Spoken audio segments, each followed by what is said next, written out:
계시록 집회를 이어갑니다.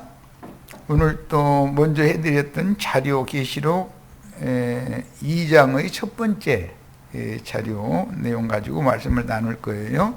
자, 오늘은 이제 성경을 좀 많이 찾아 읽어야 되기 때문에 줌으로 참여하신 지체들은 반드시 성경을, 줌의 집회에 참석할 때는 반드시 성경을 본인이 옆에 가지고 참여를 하시는 것이 습관이 되셔야 되겠어요. 자, 오늘 이제 들어갈 말씀은 요한복음부터 시작할 겁니다. 요한복음 8장 다 같이 펴니다. 31절 이하에서 읽을 거예요. 요한복음 8장 31절 이하에서 보는 거예요. 자, 성경 다 같이 찾습니다. 본인의 성경으로 찾아야 돼요. 왜 그러냐면 에베소 교회의 사자에게 편지할 때 자칭 사도라 하는 자들을 시험해 가지고 그들을 용납하지 않은 것을 칭찬했고, 하나님은 니골라당의 행위를 나도 싫어한다, 그렇게 말씀하셨기 때문에 이 의미를 정확하게 이해를 하시기 위해서 이 말씀을 나누는 거예요. 자, 31절부터 봅니다. 그러므로 예수께서 자기를 믿은 유대인들에게 이르시되, 자, 예수를 믿는 유대인들을 지금 말하는 거예요. 안 믿는 사람들을 말하는 것이 아니에요. 반대자들도 있었지만, 예수님을 그냥 반대하는 반대자들도 있었지만, 유대교인들 중에서 예수를 믿는 유대인들도 있었어요. 그 중에는 또 제자들이 있었어요. 참제자들, 참 형제들과 참 아들과 거짓 형제들이 이제 또 분리되는 거예요. 이게 불신자와 신자 중에서 알곡과 가라지라는 것을 어떻게 나누는지를 지금 말씀 나누는 거예요. 자, 지금은 믿는 이들 중에서 사실은 쭉쟁이들, 버림받아야 될 자들을 나누는 얘기를 하는 거예요. 단순한 유대인 얘기가 아니에요. 단순한 유대인들은, 대부분의 유대교인들은 예수를 무조건 배척했죠, 대제사장 무리는. 그런데 그 대제사장 무리 중에서 예수를 믿은 사람들이 있었단 말이야, 당시에. 그런데 이제 그 사람들이 어떤 사람들인가를 보는 거예요. 그러므로 예수께서 자기를 믿은 유대인들에게 이르시되, 너희가 내 말에 거하면 참으로 내 제자가 되고, 이 참제자라는 말이고 거짓 제자라는 말이 성경에 그래 나오는 거예요. 하나님의 친형제들이 있고 거짓 형제들이 있어요. 하나님이 친히 택하여 보내신 사도들이 있고 거짓 사도들이 있어요. 자칭 사도라고 그래요. 하나님이 보낸 종 선지자들이 있고 자칭 선지자들이 있어요. 이 성경에 나오는 용어의 대비법을 잘 정확하게 아셔야 돼요. 자, 읽어나갑니다. 진리를 알지니 진리가 너희를 자유롭게 하리라. 그들이 대답하되, 여기 나오는 그들은 예수님을 무턱대고 대적했던 유대교 그 공회의 대제사장 무리에게 맹신하는 자들이 아니고 예수님의 말씀을 믿은 자들이에요. 지금 구분을 잘 하셔야 돼. 예수를 믿은 사람들이란 말이에요. 유대인이라 할지라도 이방인과 유대인이 먼저 나눠지고, 유대인이라 할지라도 즉 예수를 믿은 유대인과 예수를 반대하는 유대인이 있다 이거예요. 예수님이 예루살렘에 입성하실 때 감람나무 이파리 흔들어가면서 영접한 자들이 있었죠. 유대인들이었어요. 그들이 다 절기를 지키러 모인 자들이었어요.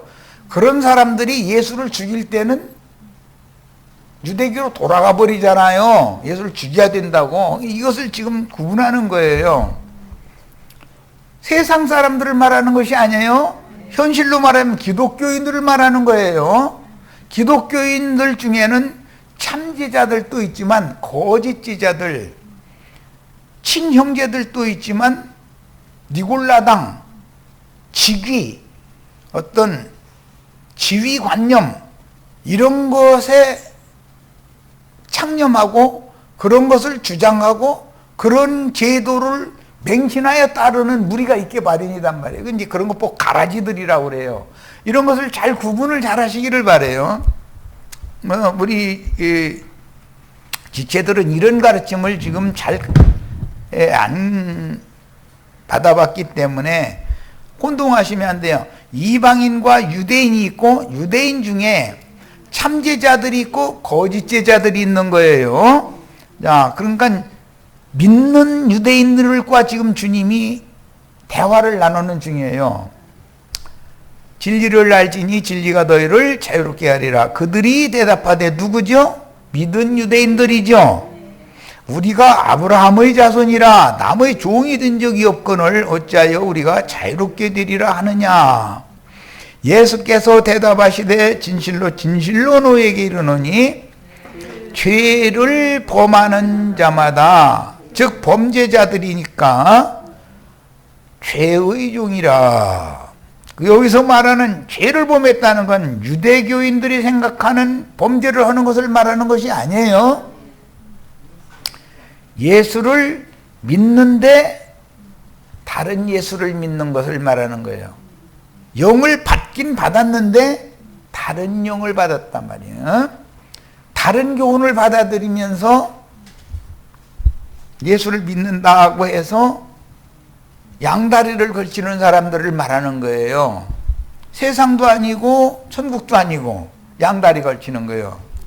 야, 유대교 편에 완전히 나가려면 나가버리든지 들어오려면 들어오든지 해야 되는데 문 중방에다가 발 딱 한쪽 들어갈까 말까 한쪽은 밖으로 한쪽은 안쪽으로 이러고 있는 사람들이 오늘날의 기독교인들을 말하는 거예요. 지금 말하자면 이게 참 무서운 사람들이에요. 근데 오늘날 전광훈이 주옥순이 황교안이 이제 그런 사람들이 그냥 초상으로 나타난 거죠. 예. 자, 예수께서 대답하시되 진실로 진실로 너에게 이르노니 죄를 범하는 자마다 죄의 종이라. 여기 죄를 범했다라는 말은 요한의 세례를 받는 그런 죄를 말하는 것이 아니에요. 예수님의 말씀을 전적으로 믿지 않고 양다리를 걸치는 죄를 지금 말하는 거예요. 여기서는 이걸 구분을 잘 하셔야 돼. 문맥을 따라서. 그래서 성경 해석할 때는 성경은 반드시 성경이 해석해야만 맞는 거지 사람이 임의로 해석하면 안 되는 거예요. 그렇다고 세상적인 죄를 범하라는 말이 아니에요. 그건 내가 일러주지 않아도 이미 다 알고 있잖아요. 선악과의 가르침이라는 것은 유치원 어린아이 때부터 대학교까지 계속 윤리 도덕 교육은 내가 가르칠 필요 없죠. 다 하는 거니까. 그런데 주님이 오셔서 가르치는 것은 영적인 범죄를 말하는 거니까 이걸 구분을 잘 하셔야 돼.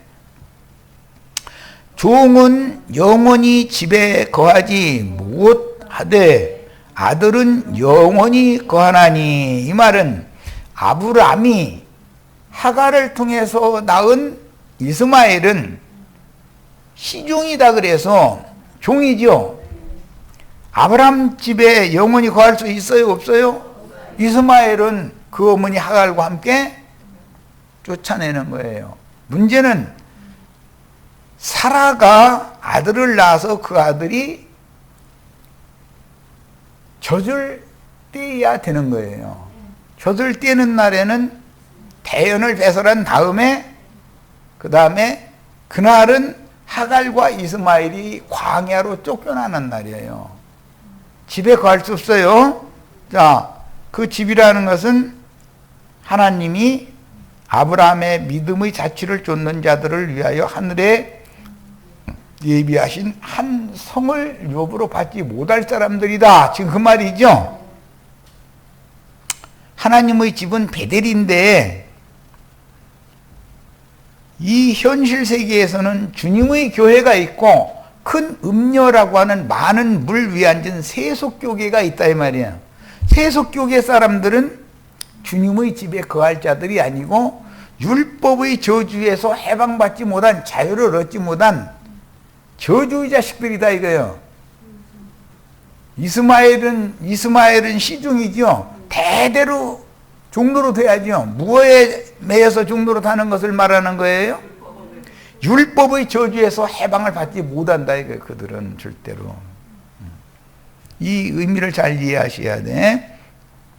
아들은 영원히 거하나니, 이 거한다라는 것은 여러 번을 말씀드렸지만 주님의 아들들은 주님 자신이 영원한 거처예요. 셈족의 신앙은 하나님 자신이 자신들의 영원한 거처라고 믿는 거예요. 그런데 여기 아버지의 집에 영원히 거할 수 없는 자들은 세상에서 잘 먹고 잘 사는, 세상이 자신들의 거처요. 이거 죽어봐야 알지, 죽으면 끝이지. 그들의 생각은 이거예요. 사실 목사님들이 내세 천당에 간다고 떠들지만 그 사람들 그리도 심판대에 서서 심판받을 거라는 거 믿는 것 같아요? 안 믿는 것 같아요? 그 사람들은 그건 관심도 없어요. 그러니까 그 사람들하고는 성경의 진리와는 안 맞는 거죠. 그러므로 아들이 너희를 자유롭게 하면, 아브라함의 아들 사라의 아들은 이삭이었죠. 이삭은 예수님에 대한 예표의 사람이었잖아요. 너희를 자유롭게 하면 너희가 참으로 자유로우리라. 그런 걸 보니까 여기 참 자유라는 말이 지금 나왔는데 이것은 영적인 자유다 이거예요. 율법의 저주에서 해방받은 자유를 말하는 거예요. 죄와 사망의 법인 율법에서 생명의 성령의 법인 그리스도 율법으로 해방받은 사람을 참 자유를 얻은 사람이다 그러는 거예요. 나도 너희가 아브라함의 자손인 줄 아노라. 육신적으로는 아브라함의 자손인 것이 맞죠. 그러나 그들은 육적 자손들이지 영적 자손들이 아니기 때문에 지금 하는 말씀이죠. 그러나 내 말이 너희 안에 있을 것이 없으므로 나를 죽이려 하는도다. 예수를 믿은 유대인들이 지금 예수를 죽이려고 그러는 거죠. 이게 너무 비밀이에요. 예수를 안 믿는 유대인들이 예수를 죽이는 게 아니에요. 그들이야 원래 예수를 정죄하고 죽이는 거. 율법은 생명의 성령의 법을 대적하고 그 새 법에 복종이 되지도 않고 그것은 하나님을 기쁘게 할 수도 없는 법이기 때문에 그 법에 세뇌당해 있는 사람들은 그렇다 치고 예수를 믿는 사람들인데 예수를 죽이는 사람들 편에 딱 서버린다, 돌아가 버린다 이 말이야. 자, 이런 것을 헐었던 것을 다시 세운다고 그래요. 개가 토했던 것을 다시 주워 먹는다. 돼지가 목욕한 다음에 더러운 구덩이에 도로 눕는다 그래요. 율법의 저주에서 자유를 얻었다고 해가면서 다시 율법으로 돌아가 버려. 왜 그래요? 율법 관념이 완전하게 말씀의 물로 씻겨나가지 않았기 때문에 그 속에 잔상들이 남아있다 이게. 이 사람들이 더 무서운 거예요. 뭐 세상에서도 이제 그 대표적인 사람, 사람 이름, 경기도 도지사 했던 김문수라는 사람이 있어요. 원래 그 사람은 극좌주의자였어요.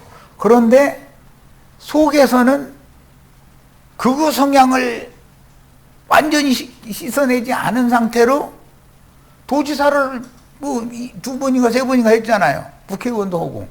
그러다 보니까는 이 극우주의 성향이 속에 원래 있던 것이 내재되어 있는 상태로 자기 출세를 위해서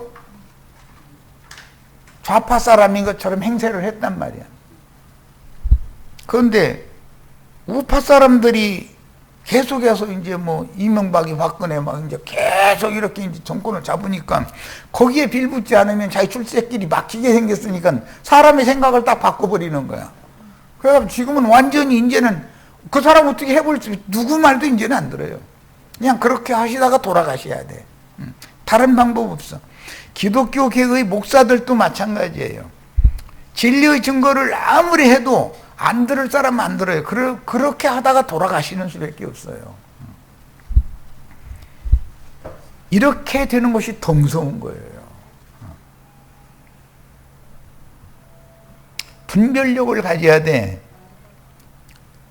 나는 내 아버지에게서 본 것을 말하고, 즉 예수님이 뭔가 아버지에게서 계시로 보여주신 것을 지금 말씀을 해주시고 있는데,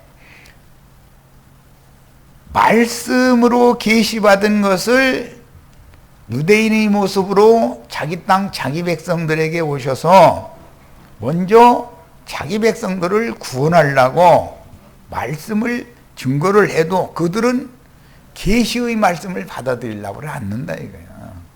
왜? 유대교에서 가르치던 아론 반차의 왕권, 제사장권, 그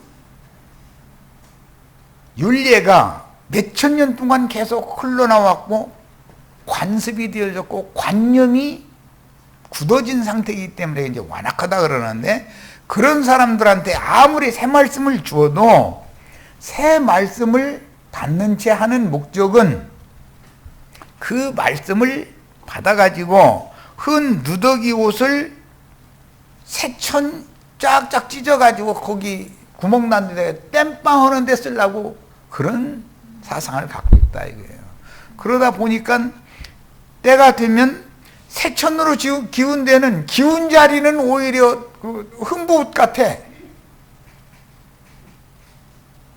새천이니까 그건 보존이 되고 원래 입었던 옷은 사방이 또 헐어버릴 거 아니야.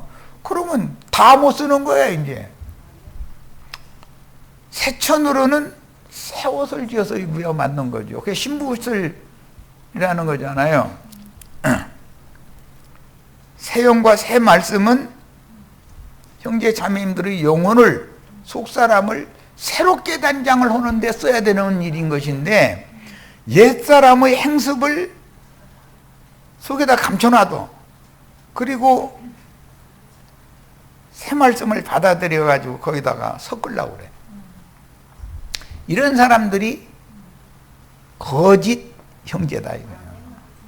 그게 거짓 제자들이다 이거예요. 그러니까 형제라고 하지만 목사 신부라는 말을 더 좋아하고 겉으로는 양심이 있는 사람이라면 아이 뭐 아무렇게나 부르시라고. 그런데 말은 그렇게 하는데 실제는 형제여 이러면은 이제 말씀을 가르치는 사람인 내가 형제여 하면은 내색은 묻어고 얼굴색이 약간 바꿔졌다가 나가고, 예를 들어 자신들이 만만하게 보는 사람이 형제여 이랬다가는 감이 어디다 대고 이래버려. 자기는 성직자라고 말이야. 평신도가 감히 목사한테 말이야 형제라고 하느냐 이렇게 나가버려. 그러니까 이것은 그 속에는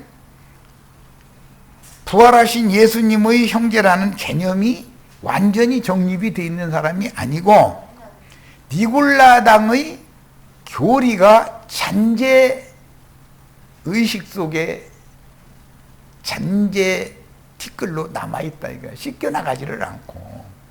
그러다 보면 때가 되면 유대교로 돌아가게 돼 있는 거다 이거야.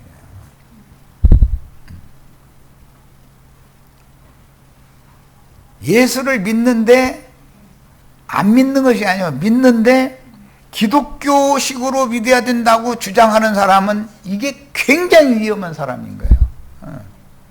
이게 그런 거 보고 가라지라고 그래. 그거 보고.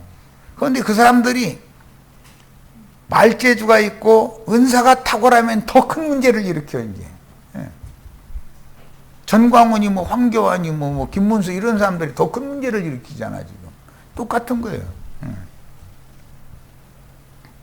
자, 그 다음에 내 말이 너희 안에 있을 것이 없으므로 라는 말은 주님의 말씀을 진리대로 하고 아버지의 말씀이라고 이것이 계시라고 이렇게 받아들이질 않는다. 너희 곳에 너희 속에 내 말이 있을 것이 없다라는 말은 주님의 말씀이 들어갈 틈이 없는 거예요. 왜? 자신들 나름대로 알고 있는 성경줄이나 다 읽은 거지. 내 말로 하자면 성경줄이나 읽어서 나도 성경 몇 독했고 다 이게 있는 거예요. 그거 버리면은 자기는 죽는다고 생각하거든.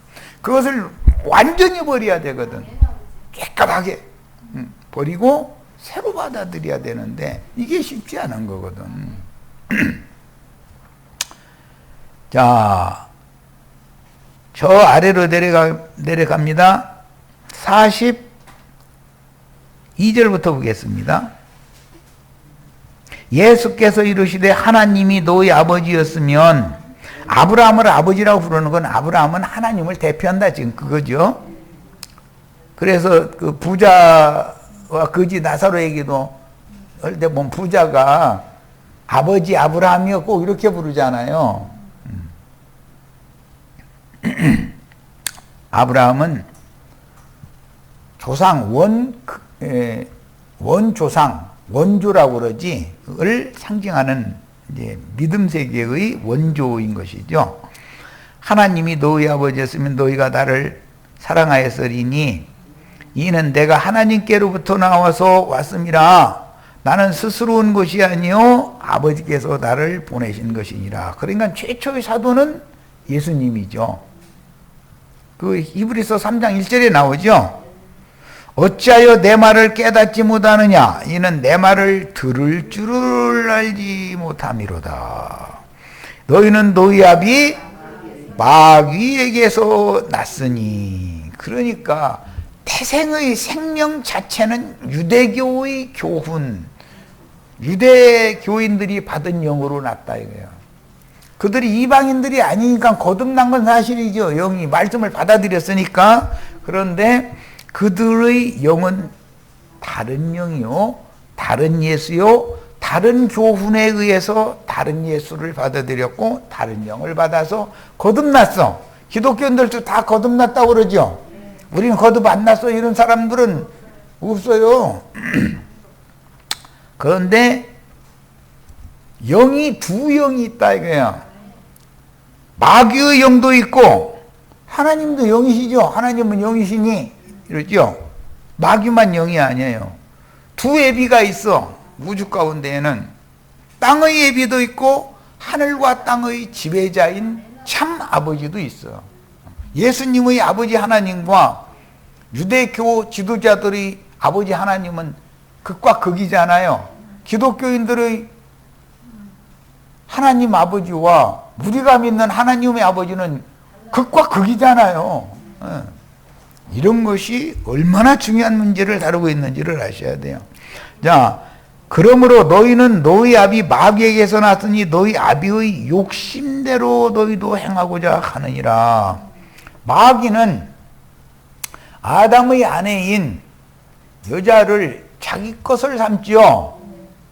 훗날 노아의 때 홍수 심판이 온 원인도 하나님의 말씀을 맡은 하나님의 아들들이 사람의 딸들의 아름다움을 보고 그들로 자기가 좋아하는 모든 자들을 자기의 아내로 삼았다 그랬죠. 그게 지금 대대로 이어져 내려와서 오늘날 기독교계의 큰 음녀의 일곱 머리들이 하는 짓은 자기가 좋아하는 모든 사람들, 전도는 그렇게 열심히 해요. 해가지고 다 뭐 한다고요? 자기 아내로 삼아버려. 그리스도께 중매를 하려는 생각이 없어. 자기 종 삼으려고 그래. 뭐 전광훈이라는 그 친구는 뭐 노골적으로 뭐 몇 년 전에 뭐 내 양인지 뭐 다른 양인지를 알아보려면 뭐 여집사님들한테 뭐 자기 앞에서 내려보라고 하면 내리면은 지양이라고 한다는데, 그건 지금 그 사랑제일교회 그 수많은 신자들은 다 그놈 앞에서 뭐 내리라고 하니까 다 내렸다는 뜻일 거 아니요. 그러니 참 너무 황당하죠. 그건 우리가 생각할 때 황당하고 그 사람들은 좋아주고 아멘이요. 할렐루야 아멘이고 이분이 진짜 하나님이 보낸 선지자라 이래버려. 그래서 그게 다른 교훈으로 말미암아 다른 영을 받고 다른 예수를 믿어서 거듭났다고 하는데 마귀의 영으로 났다 이거예요. 그래서 마귀의 욕심을 행하는 거예요. 야, 그런데 그들의 예비는, 예수를 믿은 유대인들의 예비는, 그는 처음부터 살인한 자요, 진리가 그 속에 없으므로 진리에 서지 못하고 거짓을 말할 때마다 제 것으로 말하나니. 그런 거를 보면 제 것으로 말한다. 주께서 말씀을 하시기를 이렇게 말씀하셔서 나는 대언을 한다 이렇게 하지를 않고 지 것으로 말을 해. 뭐 그 대표는 뭐 이만희, 장길자, 이연래 등등 이제 이런 사람들인데 결국은 수만 명을 모아놓고 그 위에 군림하고자 하는 야심이 가득한 사람들은 다 말씀을 제 것으로 말하게 돼 있어. 주께서 이렇게 계시를 보여주셨다. 나는 주님이 보내신 계시를 말하는 중이다. 이렇게 말하는 사람이 없어. 그렇게 말하면 그건 이단이라고 버려버려. 위로부터 계시를 받았다. 그 사람 직통 계시 받는데 그러면 그 이단이야. 이래 목사들은. 신학은 무슨 신학 했는지 신학을 한 데서 받은 것이 그것이 진리라고 붙들고 있는 거예요. 그러니까 신학 교리가 그 사람의 영혼 속에 내재되어 있다. 흐레기가 남아있다 이거예요. 거기다가 새 말씀을 아무리 받으면 무슨 소용이야. 결과적으로는 근본으로 모든 것이 돌아가는 때가 오는 건데 본 것으로 다 돌아가게 되어 있는 것이거든. 그래서 이런 문제를 잘 이해를 하셔야 되고, 자, 이제 갈라디아서를 이제 보겠습니다. 이방인의 사도였던 바울 사도가 자신의 경험을 갈라디아서에서 말씀해 놓은 게 나오죠. 갈라디아서 2장. 자, 갈라디아서 2장. 저 앞에서부터 다 읽기는 그렇고 18절부터 21절까지 자, 읽겠습니다. 만일 내가 헐었던 것을 다시 세우면, 헐었던 것이라는 건 큰 성 바빌론이 무너지는 거, 예를 들어서 여리고 성이 무너지면 문짝과 성을 다시 해달으면 안 되죠. 율법의 의로는 흠이 없던 사람이었던 사울했을 때 그랬던 사람이잖아요. 그것에 대해서 자신의 믿음 자체를 허물어 버렸다. 이게 내가 잘못됐구나 라고 깨닫고 돌이켰죠. 이런 거 회개한다 그래요. 허물었다 이거. 헐었던 것을 다시 세우면, 이 말은 유대교의 교리와 관습으로 다시 돌아가면 그 말이죠. 예수를 처음에 믿었는데 성령에 참잔받고 은혜를 맛보고 다 해서 그랬는데 나중에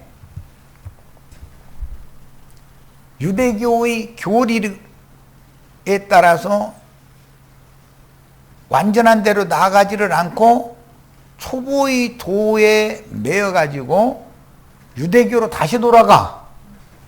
그렇게 되면 나중 형편이 처음보다 훨씬 못하게 된다 이거예요. 더 나빠져. 왜? 일곱 귀신이 그렇게 들어가는 거니까. 자, 지금 그 얘기예요. 그래서 이제 바울 사도가 한 말이 왜 그러냐면은 이건 사도행전 15장을 염두에 두고 하는 말인데, 만일 내가 헐었던 것을 다시 세우면 내가 나를 범법한 자로, 이것이 죄를 범하는 거죠. 성경이 말하는 범죄한다는 것과 세상 사람들이 말하는, 기독교인들이 말하는 죄를 범한다는 말은 전혀 내용이 다른 거예요.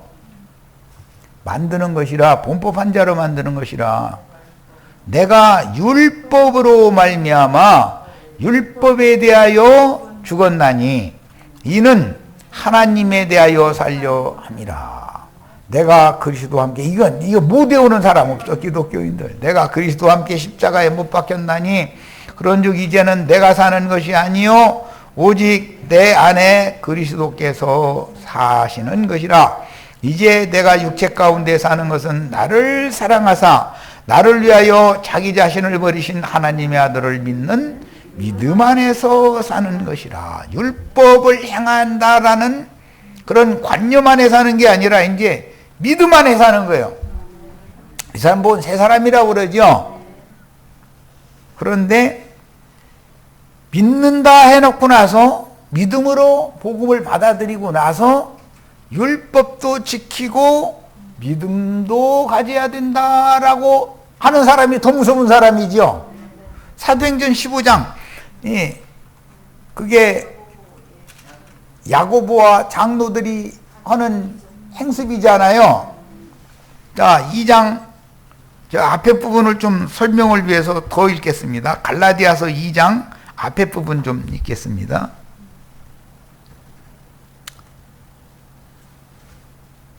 에, 4절부터 봅니다. 이는 가만히 들어온 거짓 형제 때문이라.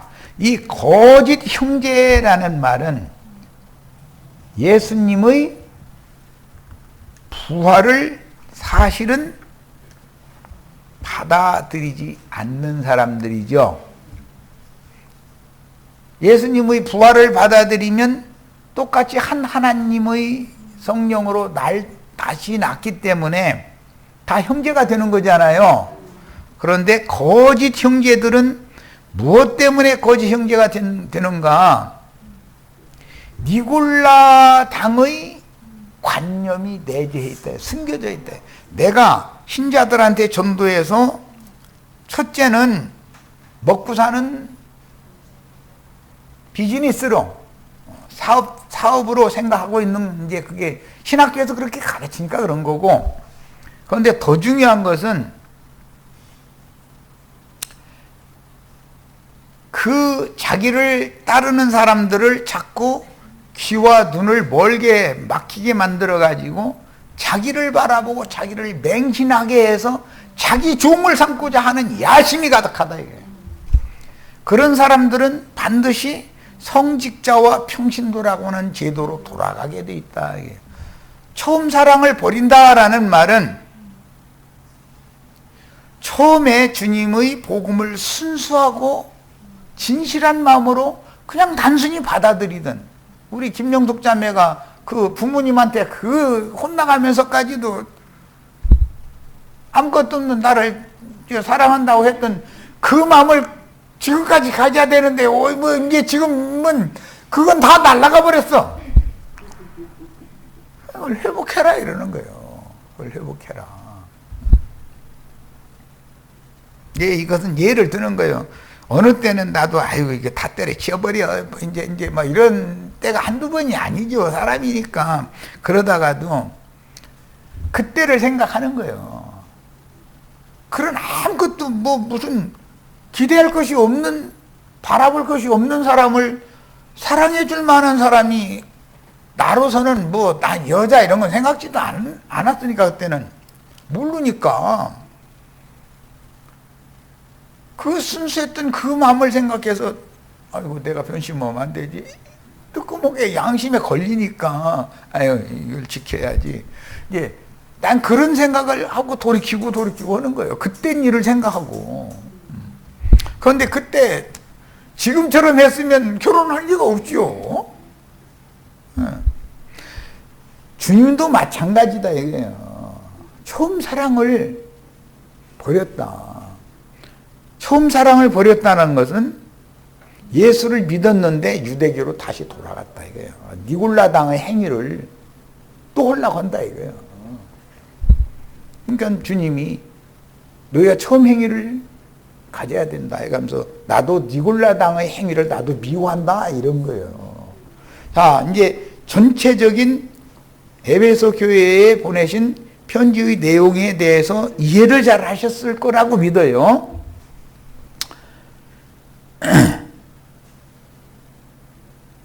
이는 가만히 들어온 거짓 형제 때문이라. 그들이 가만히 들어온 것은 그 목적이 있는 거예요.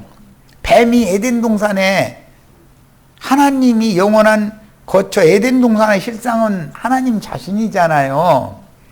에덴 동산에다가 아담과 하와 부부가 함께 살자고 이렇게 창설한 동산에 거기서 살게 해놨잖아요.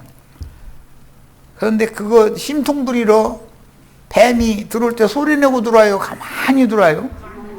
뱀은 이상하게 소리도 안 나더만. 갔는데 보면 나무 타고 가는 데는 특히 소리 안 나.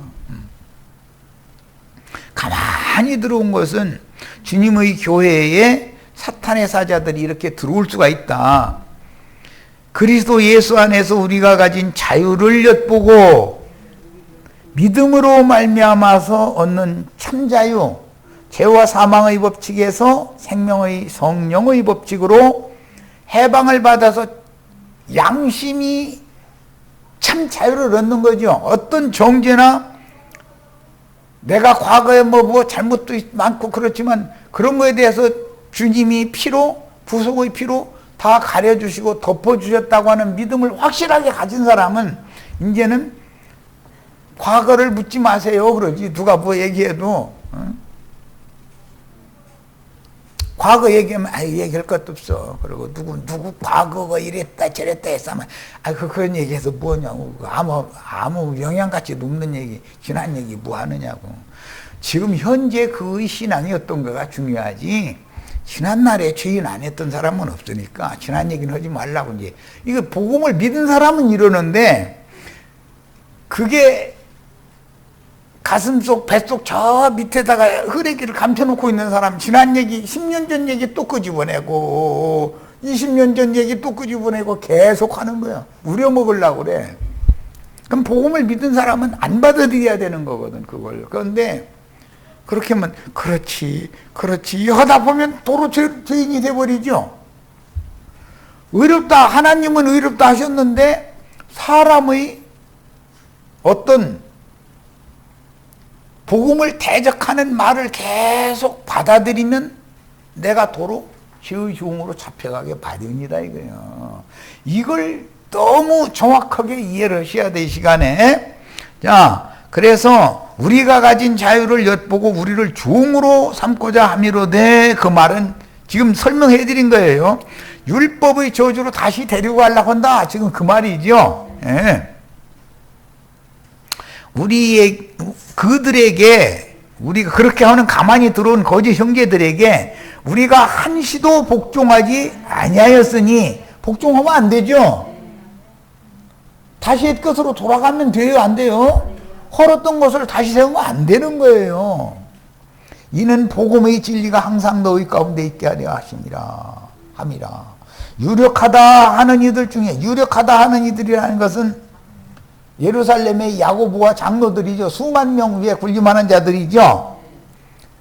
본래 어떤 이들이든지 내게는 상관이 없으며 하나님은 사람을 외모로 취하시지 아니하시나니 저 유력한 이들은 내게 의무를 더하여 준 것이 없고 도리어 그들은 내가 무할례자들에게 복음 전함을 맡은 것이 베드로가 할례자에게 맡음과 같음을 보았고, 사도행전 15장을 염두에 두는 말이에요. 베드로에게 역사하사 그를 할례자의 사도로 삼으시니가 또한 내게 역사하사 나를 이방인의 사도로 삼으셨느니라. 또 기둥같이 여기는 야고보와 게바와 요한도 내게 주신 은혜를 알므로 나와 바나바에게 친교의 약속을 하였으니 우리는 이방인에게로 그들은 할례자에게로 가게 하려 함이라. 다만 우리에게 가난한 자들을 기억하도록 부탁하였으니 이것은 나도 본래부터 힘써 행하여 왔노라. 게바가 안디옥에 이르렀을 때 책망받을 일이 있기로 내가 그를 대면하여 책망하였노라. 야고보에게서 온 어떤 이들, 줄쳐놓습니다. 어떤 사람들 보고 지금 말하는 것이 목적이에요? 야고보에게서 온 어떤 이들이에요. 야고보에게서 온 어떤 이들이 이르기를 전에 게바가 이방인과 함께 먹다가 그들이 오매 야고보가 파송한 자들이 바울 사도가 전해놓은 갈라디아 지역에 온 거죠. 물론 갈라디아 다음에는 이제 에베소 교회도 바울 사도가 세웠으니까 그건 사도행전 19장에 보면 바울 사도가 에베소 교회를 세웠죠. 그들이 오매 그가 할례자들을 두려워하여 떠나서 물러가매 이랬어요. 이게 베드로라는 사람은 아직은 바울 사도처럼 명확하지 않은 사람이다. 왜? 그는 유대인에게 보내어진 사도였기 때문에 유대인들을 어느 정도 유대교의 관념이 남아있어. 똑같은 유대인 중에 유대인인 예수님과 바울이었지만 바울도 유대인이죠. 나 유대인 중에 유대인이다 그러잖아요. 그렇지만 유대인은 조상적부터 마케도니아의 그 남부 지중해변에 있는 그게 무슨 도인데 생각이 안 나요. 그 지역에 이방 땅에서 나고 자라서 히브리인들의 교육도 받았지만 이방인들의 말과 교육도 너무 생활 환경도 너무 잘 아는 사람이었다. 그러니까 유대 땅에서 나서 유대에서 자란 사람을 이방인의 사도로 보낼 수는 없는 거 아니에요. 말이 안 통하는데. 베드로는 헬라 말도 너무 유능하게 잘하지. 로마 말도 거다 대고 잘하지. 히브리 말이야 기본으로 하는 사람이지. 이러니까 이방인의 사도로 쓸 수가 있게 된 거죠. 자, 그런데 베드로는 그렇게 쓰임을 받지 않는다. 그래서 나중에 베드로후서 이제 3장에 보면 우리 형제 바울이 더러 어려운 것을 말한 것이 있는데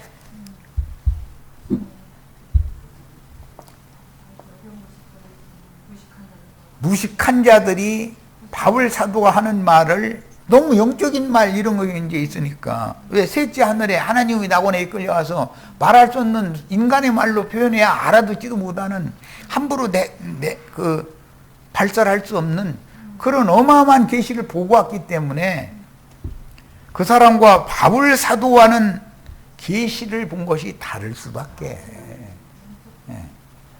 그러니까 큰 계시를 보면 박해를 많이 당하게 돼 있는 것이고, 물론 베드로도 뭐 로마에서 뭐 거꾸로 매달려서 뭐 죽었느니 뭐 이런 얘기도 있지만 바울 사도처럼 그렇게 고난을 많이 경험한 사람이 아니에요.